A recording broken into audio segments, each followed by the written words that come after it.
Pastor Tunde, a young pastor of the Redeemed Church, was the senior pastor.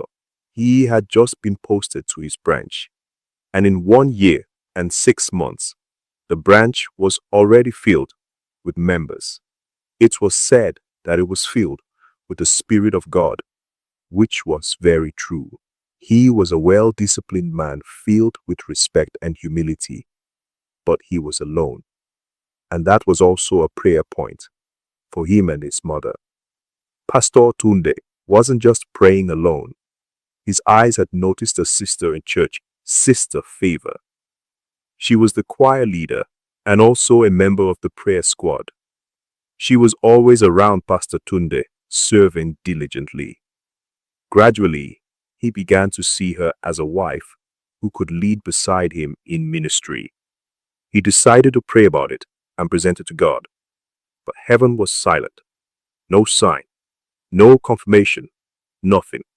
So he chose to wait, even though the pressure from church members kept increasing. "Pastor, we need our mommy in Israel," they would say jokingly. Still, he held on, determined to hear clearly from God. One day, Pastor Tunde and the evangelism team went out for outreach. They found themselves in a brothel area, preaching to women there. Many refused to listen, especially a lady called Mimi. Mimi was known as the worst of them all, bold, harsh, feared. No one dared approach her apartment. She smoked openly and spoke recklessly. When Pastor Tunde saw her, he walked up to her gently and tried to share the gospel. Like always, she rejected him. He kept trying to talk to her, but she insulted him and walked back into her room. That didn't stop Pastor Tunde. After that day, he began to visit voluntarily, trying to reach her, but Mimi was not having it. She insulted him repeatedly and told him never to return. That night, Pastor Tunde had a dream. He saw Mimi crying and calling for help. Then, he heard a voice clearly say, "Save her." He woke up afraid. After the humiliation she had given him, going back would not be easy. Even some church workers advised him to give up. But he knew the voice of God, so he went back. One day, when he visited again, he found Mimi seriously sick, lying weak on a bed. Without hesitation, he rushed her to the hospital and paid for all her treatment. He visited her daily until she was discharged. After her discharge, Mimi disappeared. She packed her things, paid her debt to her captor, and left the brothel. 2 months later, a well-dressed young woman walked quietly into the church. It was Mimi, but now she introduced herself by her real name, Mirabel. She had rented an apartment close to the church and had gotten a job as a teacher. Pastor Tunde was filled with joy and gave the testimony during service. Mirabel joined the ushering department under his guidance. She struggled in her faith at first. There were days she cried, days she doubted herself. Pastor Tunde listened patiently and guided her gently. Gradually, his attention towards Sister Favour reduced. He began visiting Mirabel at her school, encouraging her. For 1 year, nothing improper happened between them. It was simply pastor and member, growth and discipleship. And Mirabel began to grow deeply in faith. She joined evangelism. She began speaking in tongues during prayer meetings. She went back to her parents, and they forgave her. She started leading her former friends to Christ and even began a small skill acquisition program for women who had nothing to do. She wasn't pretending.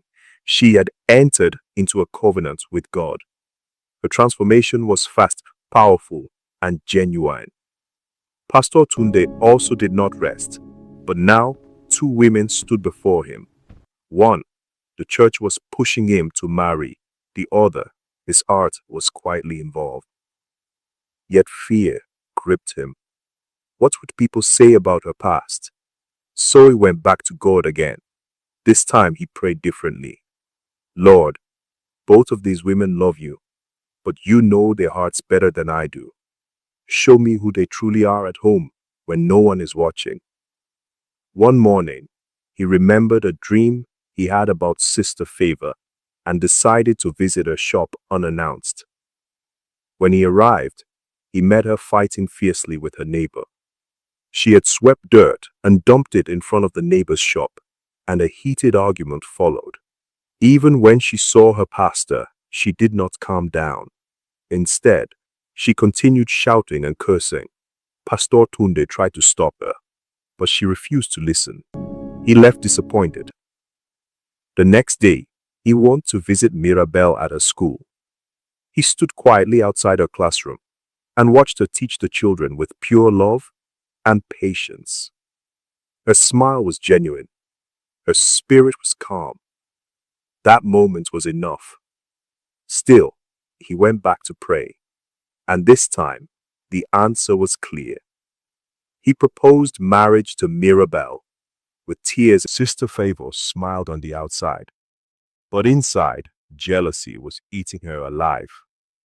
When she heard about Pastor Tunde and Sister Mirabel's wedding plans, her heart hardened. She had always believed the deaconesses were preparing her for Pastor Tunde. Hadn't she served faithfully? Hadn't she sacrificed? Hadn't she positioned herself well? But he never chose her. As the wedding preparations continued, bitterness turned into action. Quietly, strategically, she began planting seeds of destruction. Do you know Sister Mirabel has a past? I heard she used to live a very questionable life. Are we sure Pastor Tunde knows who he wants to marry?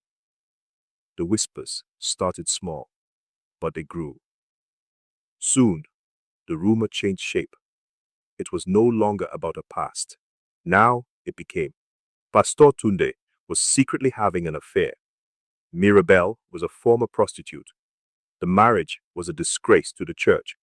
The poison spread so far that it reached the headquarters branch. Then came the shock.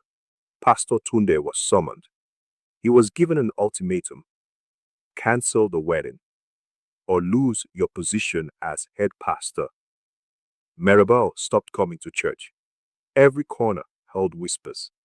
Every stare felt like judgment. The shame suffocated her.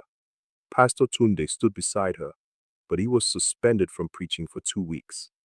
Then the final blow came. Choose between Sister Mirabel or the church. That night, he wept in prayer. Mirabel, broken but selfless, made a painful decision.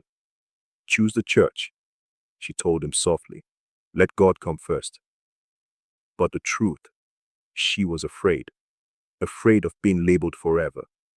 Afraid of being introduced as the former prostitute who became a pastor's wife. So she left. She began attending another branch. Their relationship ended in silence and heartbreak.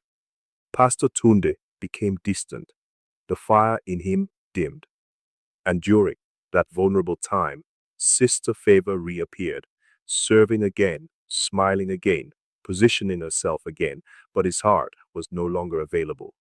Something inside him refused to let Mirabel go. He began visiting her, calling her, praying with her over the phone, even when she pushed him away, even when she said, "Please stop coming." He prayed one dangerous prayer: Lord, expose whoever started this. Defend us. If you accept her, that is enough. Days turned into weeks. The church still resisted. The silence was heavy, but love remained steady. If the church does not accept you, he told her one evening, I still do. And as long as God does, we will wait. Finally, Mirabel surrendered her fear and accepted him again. Then one Sunday, the storm broke. The truth came out. Sister Favour was exposed. Every lie, every whisper, every manipulation. The matter reached headquarters again, but this time with evidence. She confessed, she apologized, and shortly after she left the church in shame. Silence fell over the congregation, and then restoration. The headquarters lifted the ban. The suspension ended. and Pastor Tunde and Sister Mirabel's marriage was finally approved. What jealousy tried to destroy, God restored publicly